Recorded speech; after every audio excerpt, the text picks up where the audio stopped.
बिस्मिल्लाहिर्रहमानिर्रहीम। अस्सलाम वालेकुम dear students, hope you are all fine. आज हमारा जो टॉपिक है बिजनेस टैक्सेशन का वो है income from property under section 15। ठीक है, इसमें हम देखेंगे कि हमारे पास जो प्रॉपर्टी है उसका हमें रेंट आ रहा है। ठीक है, प्रॉपर्टी हमने सेल नहीं की। प्रॉपर्टी सेल करेंगे तो जो हमें पैसे आएंगे वो कैपिटल गेन में जाएंगे। यहाँ पे हमारे पास जो प्रॉपर्टी है, ठीक है, चाहे हमने ख़ुद परचेज़ की हुई है या हमें किसी ने गिफ्ट दिया हुआ है। फॉर एग्जांपल आपके फोर फादर्स जो हैं या आपके जो पेरेंट्स हैं उनकी तरफ से आपको कोई प्रॉपर्टी मिली और वहाँ से आपको रेंट आ रहा है, तो हम उस इनकम को देखेंगे कि उस इनकम का क्या ट्रीटमेंट करना है। तो सबसे पहले हम देखते हैं कि रेंटल इनकम फ्रॉम प्रॉपर्टी। एक चीज़ जो आप लोगों ने इसमें याद रखनी है कि इनकम फ्रॉम प्रॉपर्टी जो है इसका आपने सेपरेट ब्लॉक बनाना है। जिस तरह हम लोग पहले कर रहे थे कि हमारे पास जो इनकम फ्रॉम सैलरी थी अंडर सेक्शन 12, तो हमने इसका क्या किया था, हमारे पास जितनी इनकम आ रही थी, चाहे वो कंपोनेंट से थी, चाहे वो फैसिलिटीज़ थी जो एम्प्लॉयर प्रोवाइड कर रहा था, चाहे वो अलाउंसेस थे, हम सबको क्या कर रहे थे, जिन पे हमने टैक्स पे करना होता है उनको हम यहाँ पे ऐड कर लेते हैं। लेकिन जो हमारे पास इनकम फ्रॉम प्रॉपर्टी होगी अंडर सेक्शन 15, उसको हम इस आउटर कॉलम में, जो हमारा इनकम का कॉलम है, इसमें हम ऐड नहीं करेंगे। इसको हम यहाँ पे ऐड करते जाएंगे, ठीक है, और उसको हम फिर एंड पे जाके जो हमारा टैक्स आएगा, जो कि चारों सोर्सेज से होगा, उसमें इस इनकम फ्रॉम प्रॉपर्टी का जो टैक्स होगा, इनकम फ्रॉम प्रॉपर्टी का जो टैक्स आएगा, ठीक है, वो हम इसमें इस टैक्स में ऐड कर लेंगे। ठीक है, तो हमारे पांचों सोर्सेज का फिर वो टैक्स आ जाएगा। इनकम फ्रॉम प्रॉपर्टी का जो इनकम आएगी उस पे हमारा सेपरेट ब्लॉक बनता है। ठीक है, सेपरेट ब्लॉक ऑफ इनकम। इस इनकम फ्रॉम प्रॉपर्टी को हम अपने जो बाकी चार सोर्सेज होंगे उसको उसमें ऐड नहीं करेंगे। क्लियर? पहली बात। दूसरी बात कि हमने प्रॉपर्टी को सेल नहीं करना। प्रॉपर्टी हमारे पास है, हमें उसका रेंट आ रहा है, उससे हमें इनकम आ रही है। ठीक है, तो number 1 rental income from property. Number 2 वो ये भी लिख सकता है आपको कि rental income of gifted property. ठीक है, जितनी भी दी होगी उसको हम टोटल कर लेंगे, प्लस उसमें ऐड क्या करना है आपने, अगर उसने आपको अनएडजस्टेबल एडवांस दिया हुआ है तो उसका 1/10 जो है वो हम ऐड करेंगे। सबसे पहले हमने देखना कि एडवांस बेसिकली क्या होता है। जो एडवांस होता है ना, उसकी दो टाइप्स होती हैं। एक है एडजस्टेबल एडवांस और एक है अनएडजस्टेबल एडवांस। इनको पहले देख लेते हैं कि जी ये दोनों क्या है। ठीक है, एडजस्टेबल एडवांस का मतलब ये होता है कि आप जब किसी से रेंट पे घर लेते हो या शॉप लेते हो तो आपने उसको क्या करना है, आपने उसको एडवांस पहले देना है। ठीक है, फॉर एग्जांपल आपने उसको 1 लाख रुपया या 10 लाख रुपया जो है वो एडवांस दे दिया और हर महीने उसको आप रेंट जो है वो नहीं पे करोगे। आप उससे बोलते हो कि जो आपको एडवांस दिया है वही क्या करो, रेंट में एडजस्ट कर लो। तो वो जो एडवांस होगा, ठीक है, जो पगड़ी है, जो टोकन है, वो सिक्योरिटी है, वो रेंट में एडजस्ट हो जाती है। ठीक है, तो उसको हम बोलते हैं, उस एडवांस को हम बोलते हैं एडजस्टेबल एडवांस। मीन्स कि वो रेंट में एडजस्ट हो गया। अनएडजस्टेबल एडवांस क्या होता है कि आपने जब भी शॉप या घर किसी से रेंट पे लेना है तो आपने उसको एडवांस जो है वो अलग से देना है एज ए सिक्योरिटी, और हर महीने उसको रेंट जो है वो अलग से पे करना है। आप जब वो घर छोड़ दोगे तो आपने जितना भी एडवांस दिया होगा सिक्योरिटी के तौर पे कि आप कहीं उसके घर की या दुकान की तोड़ फोड़ ना करो, तो अगर करोगे तो वो जो आपने ये जो सिक्योरिटी एडवांस दिया होगा ना, इसमें से वो डिडक्शन करेगा। तो खैर, जब आप उसका घर छोड़ोगे रेंट पे जो लिया हुआ आपने, तो आप ये जो एडवांस है वो आपको वापस मिल जाएगा। ठीक है, रेंट हर महीने आप अलग से पे करते रहोगे। तो रेंट जो है वो तो हमारा टैक्सेबल हो गया। ठीक है, तो ये जो एडवांस है इसका आपने, इसको बोलते हैं अनएडजस्टेबल एडवांस, जो आपने सिक्योरिटी के तौर पर उसको दिया है, जो रेंट में एडजस्ट नहीं होगा। जब आप घर छोड़ोगे आपको ये एडवांस वापस मिल जाएगा।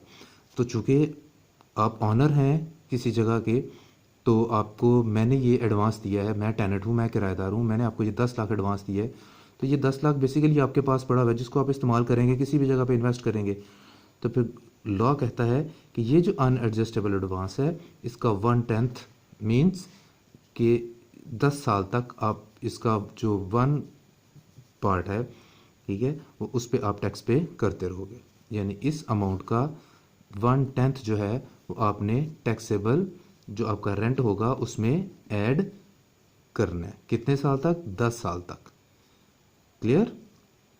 लेकिन ये जो अनएडजस्टेबल एडवांस है, अगर तो ओपन प्लॉट हो, क्या हो? ओपन प्लॉट, तो इस पे आपने 1/10 जो है वो ऐड नहीं करना, क्योंकि जो घर होते हैं उनकी तो होता है जी कि आप उसकी कोई उसको डिस्ट्रॉय ना करो या उसको कोई ख़राब ना करो। तो इसलिए आपसे वो सिक्योरिटी के तौर पे लिया जाता है कि अगर आपने कोई ऐसा मसला किया तो आपकी सिक्योरिटी में से पैसे डिडक्ट किए जाएंगे। लेकिन जब आपने किसी से ओपन प्लॉट रेंट पे लिया है, तो वहाँ पे चूँकि कोई भी ऐसी कंस्ट्रक्शन का मामला नहीं होता, वहाँ पे कोई भी नुकसान नहीं होता, इसलिए अव्वल तो जो अनएडजस्टेबल एडवांस है वो होना नहीं चाहिए।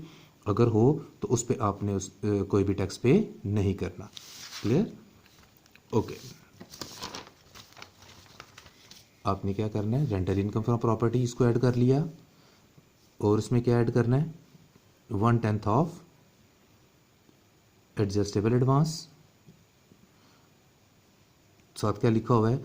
अगर ओपन प्लॉट है तो उस सूरत में अनएडजस्टेबल एडवांस का 1/10 ऐड नहीं होगा। और अगर उसने दिया हुआ है एडजस्टेबल एडवांस, तो उसका क्या करेंगे जी?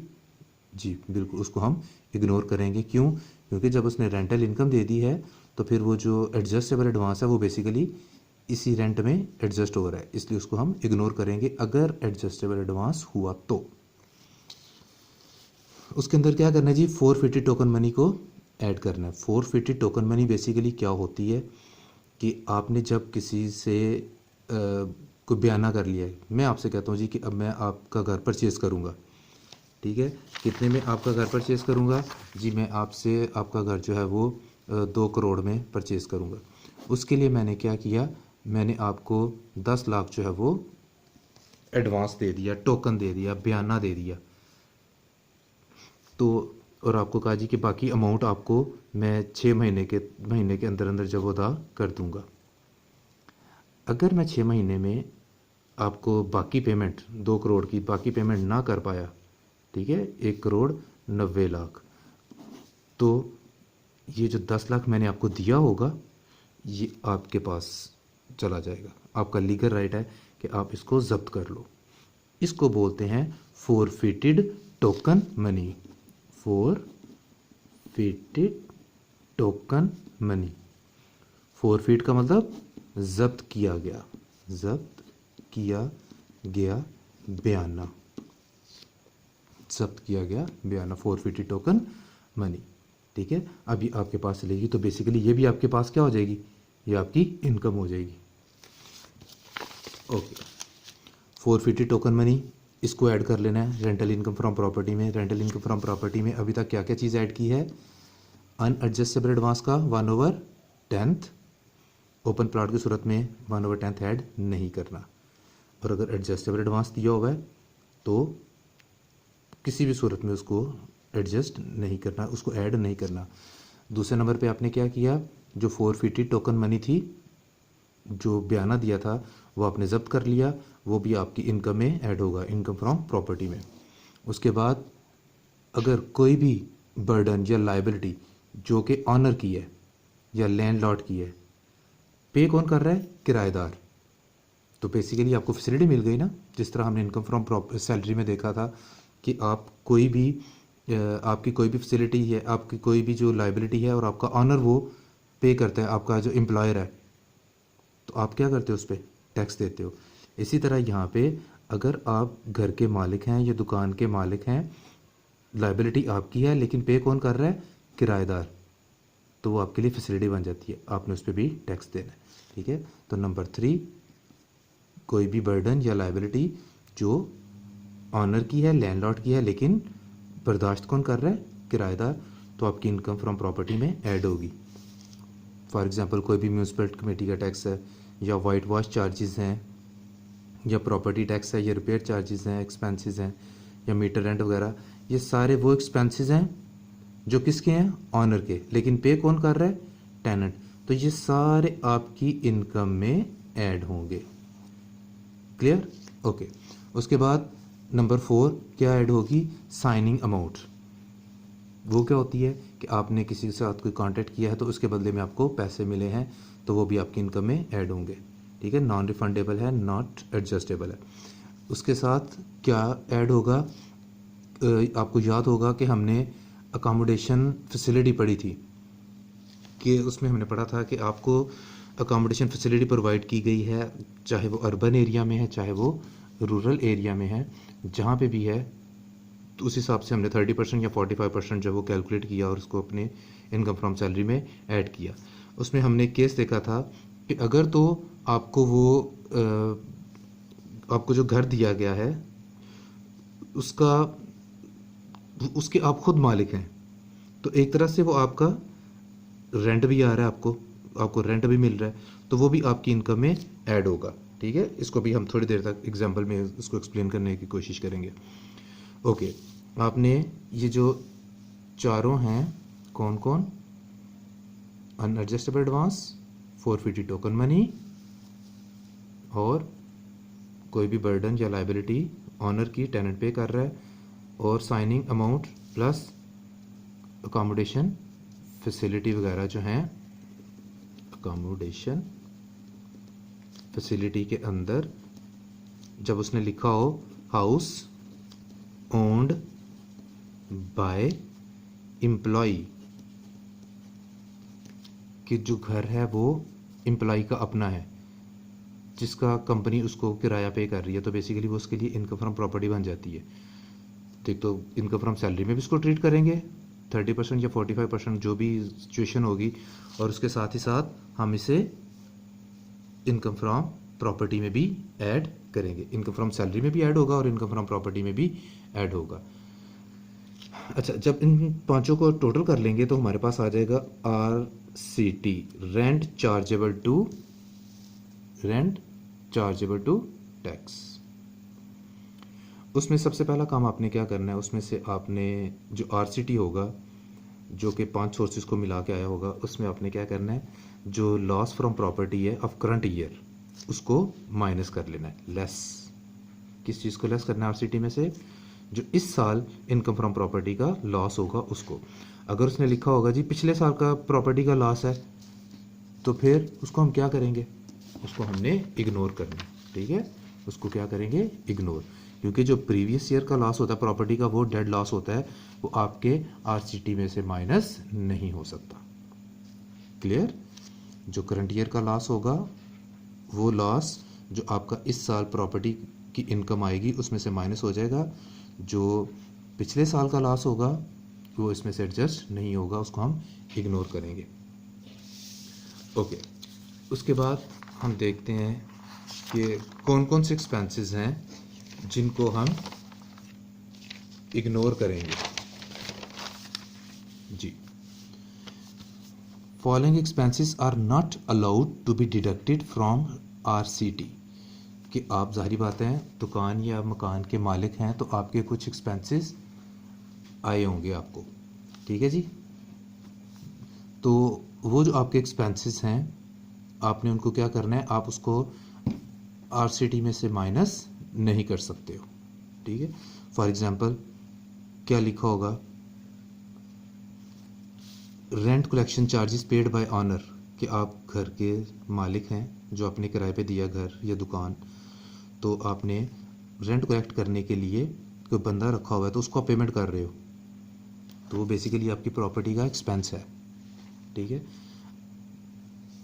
40,000 50,000 उसको प्रॉप दे रहे हो, तो वो आपकी सारी दुकानों से किराए इकट्ठे करके लाता है और आपको किराया देता है, तो जाहिर बात है वो आपको सर्विसेज दे रहा है, तो आप उसको अपना एम्प्लॉय रखा हुआ है, तो बेसिकली वो एम्प्लॉय जो है वो क्या कर रहा है, आपकी इनकम फ्रॉम प्रॉपर्टी से रिलेटेड आपकी हेल्प कर रहा है। तो जितने भी एक्सपेंसेस आप अपने रेंट को कलेक्ट करने के लिए खर्च करोगे, ऑनर खर्च करेगा, वो एक्सपेंस जो है वो उसकी इनकम फ्रॉम प्रॉपर्टी में से माइनस नहीं होगा।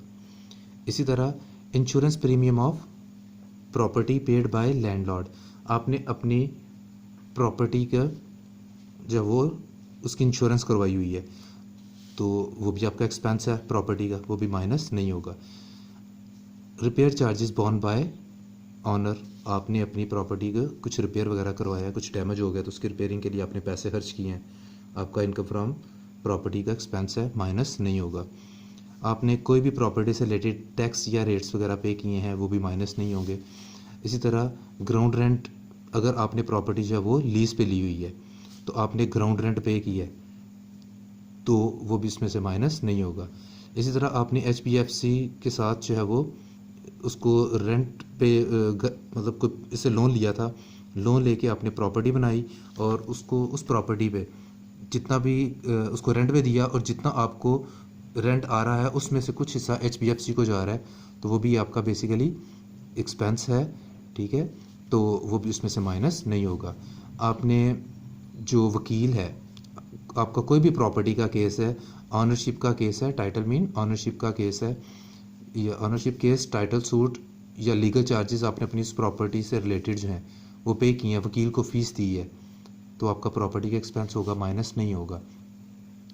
इसी तरह आपने प्रॉपर्टी या बिल्डिंग जो है वो उस पर लोन जो है वो लोन जो आप अदा कर रहे हो, लोन पे जो लोन लिया हुआ है उस पर जो इंटरेस्ट आप दे रहे हो, तो वो भी आपका एक्सपेंस है, वो भी माइनस नहीं होगा।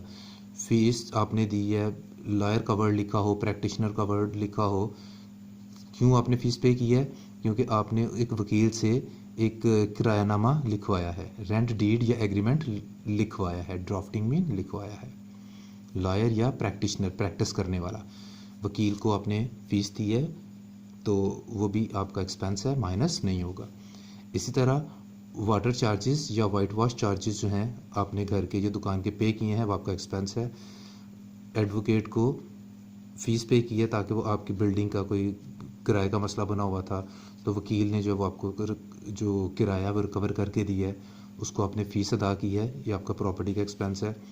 इसी तरह कोई भी इरिकवरेबल रेंट है, रेंट था, आपकी इनकम थी, लेकिन अब आपको वो इस साल नहीं मिली, तो वो इरिकवरेबल रेंट है, ठीक है, वो आपका लॉस है, तो ये भी माइनस नहीं होगा पिछले सालों का। क्लियर है। नेक्स्ट पार्ट के अंदर हम जो इसकी एग्जांपल्स हैं उसको हम देखते हैं, ठीक है जी, ओके।